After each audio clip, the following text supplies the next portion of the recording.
नमस्कार मित्रों, मैं आपका मित्र दीपक तनेजा आप सभी का स्वागत करता हूं आपके सबसे लोकप्रिय चैनल योर कालचक्र में। मित्रों, आदरणीय उत्तरा दीदी के साथ आज हम दाम्पत्य जीवन में कुंडली मिलान के ऊपर बात कर रहे हैं। आशा करता हूं आप सभी का इस विषय में जो भी संशय होगा वो आज दूर हो जाना चाहिए। मैं आप सभी के सहयोग से आदरणीय उत्तरा दीदी का स्वागत करता हूँ। नमस्कार दीदी, आपका स्वागत है। नमस्कार नमस्कार दीपक जी। ये एक्चुअली जो कुंडली मिलान और दाम्पत्य जीवन, ये आजकल ऐसे दो बिंदु हैं जिनके ऊपर हमें बहुत ज्यादा ध्यान देना चाहिए, क्योंकि हर तीसरी कुंडली जो आजकल आती है हमारे पास, उन लोगों के जीवन में वो कुंडली मिलाते हैं, सब कुछ करते हैं, लेकिन उनके जीवन में आनंद नहीं है, दाम्पत्य जीवन सुखी नहीं है और वो अलग होना चाहते हैं। और उनसे पूछो तो कहेंगे हमने कुंडली मिलवाई थी जी, मंगल दोष भी नहीं था, कुछ नहीं था, फिर भी हम परेशान हैं। उनका आपसी सामंजस्य नहीं बैठ पाता। अब इसके लिए अगर अपन अपना भारतीय इतिहास अगर उठाकर देखें प्राचीन काल से, तो हमारे यहाँ विवाह केवल भावनाओं का क्षेत्र नहीं है, उसमें हमारा नैतिक, धार्मिक, सामाजिक, इन सब दायित्वों से भरा हुआ है वैवाहिक जीवन या दाम्पत्य जीवन। और सुखी दाम्पत्य जीवन ही व्यक्ति को दीर्घायु भी बनाता है और संतुष्ट भी बनाता है। इसीलिए हमारे वेदों में भी, शास्त्रों में भी दाम्पत्य जीवन को सर्वश्रेष्ठ माना गया है और पत्नी को देवी या इष्ट माना गया है। केवल वो भोग विलास की वस्तु नहीं मानी गई है। वो सारे घर के काम संभालती है, धार्मिक कार्यों में सहयोग करती है, सामाजिक कार्यों में सहयोग करती है और घर का वंश चलाने में भी मदद करती है। किंतु वर्तमान समय में जो है, हम पाते हैं कि कुछ दंपतियों को छोड़कर अधिकांश दंपतियों के मध्य एक सुखद समझ नहीं होती है, आपसी समझ। हमेशा उनके मतभेद चलते रहते हैं। आप देख लीजिए, साल भर होता नहीं है विवाह का और वो हमारे पास शिकायतें लेके आते हैं कि या तो पत्नी चली गई है या पति घर छोड़कर चला गया है। ये सारी शिकायतें बहुत ज्यादा आ रही हैं आजकल। इसीलिए मुझे लगा कि इस मामले में हम बहुत सी बातें देखकर ही उनकी कुंडली मिलान करें, तो थोड़ा हम ज्यादा उनको सही सलाह दे सकते हैं। असंतोष बढ़ता रहता है उनका हमेशा, कुछ समय रहते हैं साथ साथ, फिर एक दूसरे से अलग हो जाते हैं। अब हम इसके पीछे कुछ कारण ढूंढने का प्रयास करते हैं कि आजकल वर्तमान समय में ये क्यों बढ़ गया है। आजकल ही बढ़ा है, पहले कम होते थे अलगाव, डाइवर्स, ये सब। लेकिन अब वर्तमान समय में जो हुआ है, इसके पीछे कुछ कारण हैं। जैसे देश काल और परिस्थितियों के कारण, हमारी सामाजिक मान्यताओं के कारण अंतर आ गया है, काफी सोच में अंतर आ गया है, पुरुष और स्त्री दोनों की सोच में। मात्रा में प्रयोग करते हैं उसका भी फर्क पड़ता है। मोबाइल, लैपटॉप, इन सब से भी अवगत होते रहते हैं हम, प्रत्येक गतिविधियों से। स्त्री वर्ग जो है, स्त्रियां जो है, पढ़ी लिखी होने लग गई हैं बहुत, और आत्मनिर्भर हो रही हैं, विशेष रूप से आर्थिक क्षेत्र में। तो वो बहुत ज्यादा किसी का सुनना नहीं चाहती हैं। घर के जो बने बनाए नियम है उनको बिल्कुल उनको पसंद नहीं है, जो उनको पसंद आएगा वही वो करना चाहती हैं। एक चीज और है कि स्वार्थ की भावना में बहुत बढ़ोतरी हो रही है। स्वार्थ और बलिदान, मतलब अपनी सेक्रीफाइस करना, उसकी प्रवृत्ति बहुत कम आती है। इसके अतिरिक्त प्रेम संबंध तो बहुत ज्यादा बढ़ गए हैं, लेकिन विवाह के बाद जिम्मेदारी निभाने से लोग भागना चाहते हैं। शादी के बाद जिम्मेदारियां आ जाती हैं तो उनसे लोग भागना चाहते हैं। एक और है जो हमारा है, इसका ज्योतिष के कारण है कि भाई गुरु का बल क्षीण हो गया है। पहले गुरु बल हमेशा मजबूत माना जाता था और इसीलिए गृहस्थ जीवन चला जाता था। धीरे धीरे समय के अनुसार, वर्षों के अनुसार जो है गुरु का बल क्षीण होता जा रहा है और शुक्र का बल बढ़ता जा रहा है। शुक्र का बल बढ़ने से महिलाओं का महत्व बढ़ गया है। प्रेम प्यार प्रतीक का प्रतीक है शुक्र, लेकिन वो भोग विलास और वासनाओं को भी बढ़ावा देता है। अर्थात जब तक शारीरिक भूख विद्यमान रहती है, पति पत्नी साथ निभाते हैं और बाकी घर की जिम्मेदारियां जो है वो एक दूसरे पर डालते रहते हैं और आपस में कटुता बढ़ती है, जिम्मेदारियां कोई उठाना नहीं चाहता। व्यक्ति चाहता है कि परिवार के सभी सदस्य, जो अन्य सदस्य, वो तो अपनी जिम्मेदारियां निभाएं और उनके लिए सब कार्य करें, लेकिन ये खुद अपनी जिम्मेदारियां नहीं निभाना चाहते। ये एक बहुत ही मतलब टेक्निकल पॉइंट है, इससे पारिवारिक जीवन में कटुता आती है। और इन्हीं विषमताओं के कारण लड़का लड़की जो है या उनके माता पिता जो हैं ज्योतिषी के पास जाते हैं कि भाई हमारी कुंडली, बच्चों की कुंडली अच्छी तरह से मिला दो और इनका दाम्पत्य जीवन सुखी रहे, सभी लोग यही पूछना चाहते हैं। तो लेकिन जब हम कुंडली का विश्लेषण करते हैं तो केवल हम देखते हैं कि सारे पंडित सभी कुछ केवल गुण मिलान पर ही जोर देते हैं। 36 गुण माने गए हैं और उसमें से जिनकी गणना है चंद्रमा के आधार पर, चंद्रमा किस नक्षत्र में है उसके आधार पर किया जाता है। चंद्रमा जन्म के समय जिस नक्षत्र में होता है उसकी कुंडली का मिलान वधु की कुंडली से, वर या वधु जो भी हैं उनके जन्म नक्षत्र के आधार पर कितने गुण मिल रहे हैं वो कह दिया जाता है। और यदि मंगल दोष है तो मंगल दोष को देख लिया जाता है। लेकिन अनुभव के आधार पर यह देखा गया है कि केवल जो है गुण मिलान के आधार पर जो मिलती है कुंडली वो 25% ही मिलती, स्थिति देखी जाती है कि चंद्रमा कहाँ है और वो किस नक्षत्र में है इसके आधार पर। और यदि हम मंगल दोष को भी महत्व दें, क्योंकि मंगल दोष को बहुत महत्वपूर्ण माना जाता है दाम्पत्य कुंडली मिलान में, तो 25% उसका मान लीजिए, तो ये फिर 50% ही मिलान हुआ, बाकी हमारे 50% का क्या होगा, ये एक विचारणीय विषय है। तो हमें क्या करना चाहिए वर्तमान समय में विशेष रूप से कि हमें गुण मिलान और मंगल दोष मिलाने के पश्चात वर और वधु दोनों की कुंडलियों का अलग अलग पूर्ण विश्लेषण करना चाहिए पूरी तरह से। जैसे उनका स्वास्थ्य, उनका धन, उनका संतान सुख, उनका आपसी सामंजस्य, अगर वो दोनों वर्किंग में है तो उनका कार्य व्यवसाय पर इनकी स्थिति, ये सारी चीजें यदि हम आपस में मैचिंग करेंगे तो हमारा सही मिलान हो पाएगा और हम उनके वैवाहिक जीवन को ज्यादा सुखद बना सकते हैं। तो इसमें हम एक एक को अब हम बिंदुवार लेते हैं।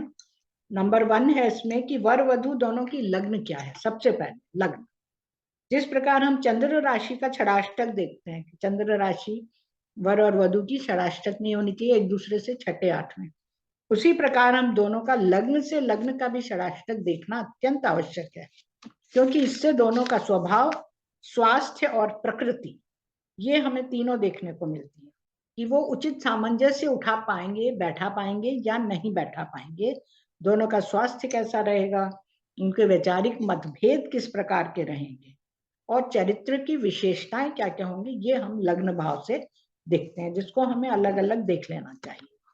उसके बाद दोनों कुंडलियों का आर्थिक पक्ष कैसा है, रुपया पैसा धन प्राप्ति सफिशिएंट है कि नहीं, क्योंकि आजकल वित्तीय स्थिति को बहुत ज्यादा महत्व दे दिया गया है और उस आधी लड़ाइयां तो उसी को लेकर भी होती हैं।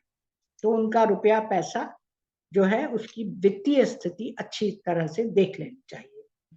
तीसरा आता है कि उसमें चौथा भाव जो सुख स्थान है, सब कुछ होते हुए भी कभी कभी सुख नहीं मिल पाता है, उसको हमें व्यक्तिगत रूप से दोनों कुंडलियों में देख लेना चाहिए। इसके बाद चौथी जो बात आती है वो है संतान सुख, क्योंकि संतान की स्थिति भी देख लेनी चाहिए दोनों कुंडलियों के हिसाब से, पुरुष की भी और स्त्री की भी, क्योंकि कुछ समय बाद, साल 2 साल, 2-3 साल तो बच्चे उनको नहीं चाहिए होते हैं, लेकिन उसके बाद जब बच्चे उनको चाहिए होते हैं तो बच्चे हो नहीं पाते, अक्सर ऐसा देखा गया।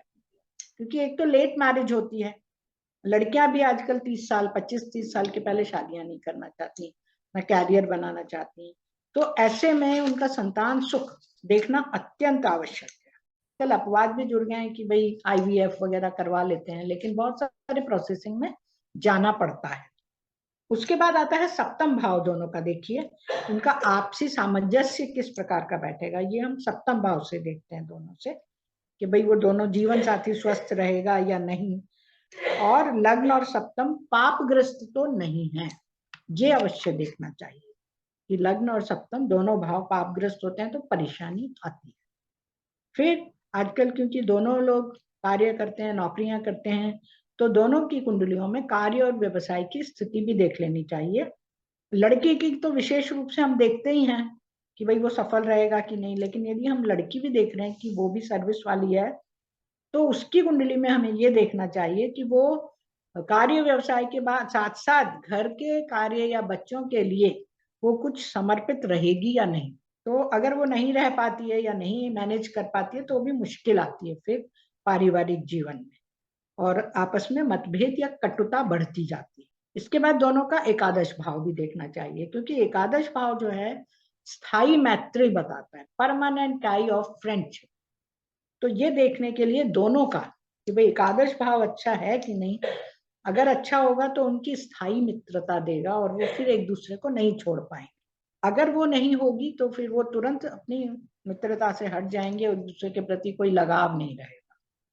अंत में हम देखते हैं द्वादश भाव, जो शय्या स्थान भी है, और शय्या स्थान विशेष रूप से यहाँ पर मंगल और शनि की स्थिति जो है वो थोड़ी सी नुकसान वाली रहती है, क्योंकि मंगल जो है वो उग्रता बढ़ा देता है बेडरूम में, अक्सर फिर आपस में एक दूसरे से लड़ाइयां भी हो जाती हैं और कटुता उत्पन्न करता है, और शनि जो है बहुत ही ठंडापन ला देता है, बिल्कुल जोश नाम की कोई चीज ही नहीं रहती है।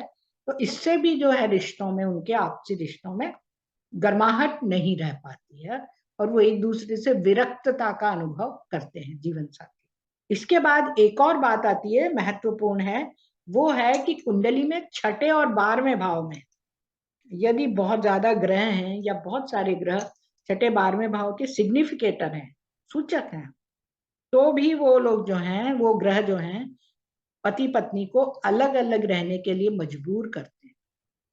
या तो पति की नौकरी कहीं और होती है या पत्नी कहीं और काम कर रही होती है, और फिर दूर दूर भी रहते हैं दूसरे, या फिर अगर दूर नहीं रहते तो उनमें आपसी मतभेद बहुत बने रहते हैं, छठा और 12वें भाव। और विशेष रूप से अगर उन ग्रहों की दशा भी चले, ये एक परेशानी आ सकती है। अंत में हम ये देखेंगे कि जिन ग्रहों भविष्य में आने वाली है दोनों की, पति और पत्नी दोनों की, तो वो उनको पारिवारिक सुख, व्यवसायिक सुख और धन प्राप्ति, धन की दृष्टि से सुख देने वाली है या परेशानियां बढ़ाने वाली है। अंतरदशाएं अगर थोड़ी थोड़ी आती हैं तो चलता है वो, लेकिन अगर महादशा ऐसी आ जाती है वो बहुत परेशानियां आती हैं और उनको कष्ट पाले प्राप्त होता है। तो ये सारी बातें देखकर, इन 10 बातों को ध्यान में रखकर हमें कुंडली मिलान करना चाहिए। दोनों का स्वास्थ्य अवश्य देखें, संतान सुख अवश्य देखें, उनकी आपसी कंपैटिबिलिटी अवश्य देखें, दोस्ती देखें, रुपया पैसा देखें, ये सारी बातें महत्वपूर्ण हैं। और अगर हम सही तरीके से देखें, स्वास्थ्य देखना बहुत जरूरी, तो फिर हम ये आशा कर सकते हैं कि उनका दाम्पत्य जीवन जो है वो सुखी रहेगा। इसके साथ साथ हमें एक चीज का तो हमेशा ध्यान रखना ही चाहिए कि देश काल और परिस्थिति का पूरा ध्यान रख के हमें कुंडली को मिलान करना चाहिए। और कई बार ऐसा होता है कि चाहे गुण कम मिले, लेकिन यदि ऊपर जो हमने बिंदु बताए हैं उनमें सामंजस्य बैठ रहा है उसके आधार पर, तो हमें कम गुण के बावजूद भी हम इनका मिलान कर सकते हैं कि हाँ, इनका पारिवारिक जीवन ठीक ठाक निकल जाएगा, आपस में बहुत ज्यादा कटुता नहीं आ पाएगी, थोड़ी परेशानियां आई हैं तो वो निकल जाएंगी, क्योंकि हर कुंडली में छठा, 8वां और 12वां भाव होता ही है, और उसके उसके कष्ट जो है जीवन में हमें उठाने ही पड़ते हैं। तो आप लोगों ने इसको, अगर इसको ध्यान से सुना और सराहा, इसके लिए आपका मैं बहुत बहुत धन्यवाद करना चाहूँ। धन्यवाद। बहुत बढ़िया, सटीक। जी, जैसे आपने बताया उसी तरह मैं भी जब कुंडली मिलान करता हूँ लगभग 3 से 4 घंटे लगते हैं हमें। जी हाँ। बहुत डेप्थ में जाकर करते हैं। सिर्फ ऊपर-ऊपर की जो गुण मिलान तो किसी को भी मैं कहूँगा ऐप के थ्रू अपने आप घर में बैठ के भी कर सकते हाँ, हैं। खुद ही कर बहुत सकते बड़ी हैं बात गुण नहीं है। मिलान, वही कि तो। किसी को भी पैसे देने की ज़रूरत नहीं। मुझे एक ना संदर्भ याद आ रहा है दीदी, एक पुरानी घटना याद आ रही है। हाँ जब मैं एस्ट्रोलॉजी पढ़ रहा था, तो मेरे साथ एक ब्राह्मण थे जो वो भी पढ़ाई कर रहे थे। जी। और उनका ये था कि उनके पास मेरे सामने एक दिन मैं उनके साथ खड़ा था, तो एक फ़ोन आया कि जो है कुंडली मिला दीजिए। तो उन्होंने दोनों के, लड़की के और लड़के के, सिर्फ पहले नाम अक्षर के आधार पर उन्होंने बोला हाँ, शादी कर लेते हैं। नामाक्षर से भी मिला देते हैं। हाँ, तो मैं आज सोचता हूँ कि कितना बड़ा अत्याचार, अन्याय उन्होंने करा है। अभी रिसेंटली एक और जो है अभी एक घटना हुई। मेरे एक क्लाइंट हैं और उन्होंने मेरे से एक कुंडली मिलान कराई और मैंने समस्याएँ बता दी कि इस प्रकार की समस्याएँ आपको इस कुंडली मिलान में नज़र आ रही हैं। तो मैं ये कहूँगा कि एक बारी सोच लीजिए, आपको जल्दबाज़ी नहीं करनी चाहिए, क्योंकि लव मैरिज की सिचुएशन थी और लड़की डाइवोर्सी थी और लड़के की फर्स्ट मैरिज थी। तो जी। मेरे कुछ दिन जैसा ही मैंने बोला उसके कुछ दिनों में वो लड़की ने कुछ वो वाली बातें कर दी जो मैंने उनको बताई थी कि इस प्रकार की परिस्थितियाँ ये उत्पन्न कर सकती हैं। जी। और जैसे ही उन्होंने करी तो लड़के के साथ हुई, क्योंकि घटना तो लड़के के साथ ही होनी थी। उसने उसको छोड़ दिया। उसके बाद उन्होंने कुंडली मिलान मुझसे कराए बगैर किसी पंडित जी से कराकर अपनी बेटी की शादी कहीं तय कर दी। फिर कर दे। तय कर दी कहीं और। अब हम्म। उसके बाद जब वो वहां पर समस्याएं आई तो उन्होंने मेरे को भेजा कि आप प्लीज ये देख लीजिए, ये हम्म। कुंडली मिलान करके बता दीजिए। हम्म। तो मैंने उनको बोला भाई देखो, उचित तो नहीं है कि आप जब अगर फिक्स कर चुके हो तो मुझे नहीं कोई भी नेगेटिविटी देनी चाहिए, अब आप जैसा चल रहा है इसको करें। उन्होंने कहा नहीं नहीं आप बता दीजिए। मैंने पूरी तरह से कुंडलियां डिफाइन करी कि क्या है वो कुंडलियां। और अल्टीमेटली दीदी, अल्टीमेटली वो लड़की ने भी वही सब कुछ किया कि बहुत ज्यादा प्रॉब्लम हो गई। अब वो रोते रोते मुझे फोन करते हैं और कहते हैं कि हमारे साथ ये वाली समस्या हो रही है। लड़का वन साइडेड टिल्टेड हो गया है, तो वो परेशानी है। उस समय अगर विवाह से पहले अगर आप सही तरीके का मिलान कराएं तो कोई समस्या नहीं आएगी। इधर भी सेकंड टाइम भी उनकी सेम समस्याएं आई जो मैं उनको बता रहा था कि इस प्रकार का व्यवहार इस लड़की का रहेगा। और उसने वैसा ही व्यवहार किया और बड़े प्यार से उसने लड़के को अपने अपनी उसमें ले लिया कि वो उसकी माँ की और पिता की बात नहीं सुनता है। गिरफ्त में ले लिया। और उनको अब ये दिक्कत हो रही है कि हमारा बेटा तो बहुत ही अच्छा था, बहुत ही अच्छा बच्चा है, तो कोई बात नहीं, लेकिन अब उस समय ये सोचते हैं कि मैं उनको इतने पैसे दूं कुंडली मिलान के। पंडित जी तो 250 रुपए में 500 रुपए में कर देते हैं। मैंने कहा इतने भी नहीं देने चाहिए थे, आपको ऐप पे कर लेना चाहिए था। मैं तो कभी किसी को सजेस्ट ही नहीं करता कि आप किसी को भी पैसे दो। मुझे भी क्यों देते हो आप पैसे, ऐप पे कर लो। मैं तो ऐप के नाम बता देता हूँ आपको, आप खुद कर लीजिए, एस्ट्रो सेज पे जाके कर लीजिए। तो जी हाँ। ये घटनाएं ये बताती हैं कि कुंडली मिलान आवश्यक है। गुण मिलान या मंगल दोष को देख लेने से समस्याओं का समाधान नहीं होता। नहीं मैं होता। मानता हूं मंगल दोष भी इतनी बड़ी समस्या नहीं है। मंगल का पीड़ित होना उससे भी बड़ी समस्या है। मंगल अगर अफ्लिक्टेड है तो वो प्रॉब्लम देगा, वो किसी भी भाव में बैठा हो, किसी भी भाव में बैठा हो। ये हम लोग मंगल पे भी करेंगे एक कुंड। जी, जी, जी, जी। ये बहुत ही मतलब अनुभव ऐसे आते हैं जब, क्योंकि हम हज़ारों कुंडलियाँ अब देख चुके हैं, तो हमें अनुभव भी आते हैं। जीवन में कई घटनाएँ होती हैं जहाँ पर बहुत लोग परेशानी में होते हैं, वो आते हैं हमारे पास। हम सुनते हैं और दंग हो जाते हैं कि वो कैसे लोगों के साथ ये घटनाएँ हो रही हैं। तो सभी से मेरा आग्रह है, केवल गुण मिलान तक करना है तो एस्ट्रोसेज पे चले जाइए, अपने आप कर लीजिए, कहीं एक पैसा देने की ज़रूरत नहीं है। बिल्कुल। और अगर सही से कुंडली मिलान करना है, आप चाहते हैं कि आपके जीवन में समस्याएं नहीं आए, तो एक अच्छे योग्य विद्वान के पास जाएं और उससे अच्छे से उसे बताइए कि हर पक्ष पे अच्छे से गंभीरता से विचार करके बताएं, तो दिक्कतें नहीं होंगी। एक बहुत ही अच्छा वीडियो। आदरणीय उत्तरा दीदी शिक्षा एवं कंसल्टेंसी दोनों सर्विसेज देती हैं। तो आप सभी से आग्रह है कि उनका मोबाइल नंबर नोट डाउन कर लीजिए और डायरेक्टली आप उनको बात करें। इसी के साथ आज के लिए बस इतना ही। नमस्कार, धन्यवाद। नमस्कार।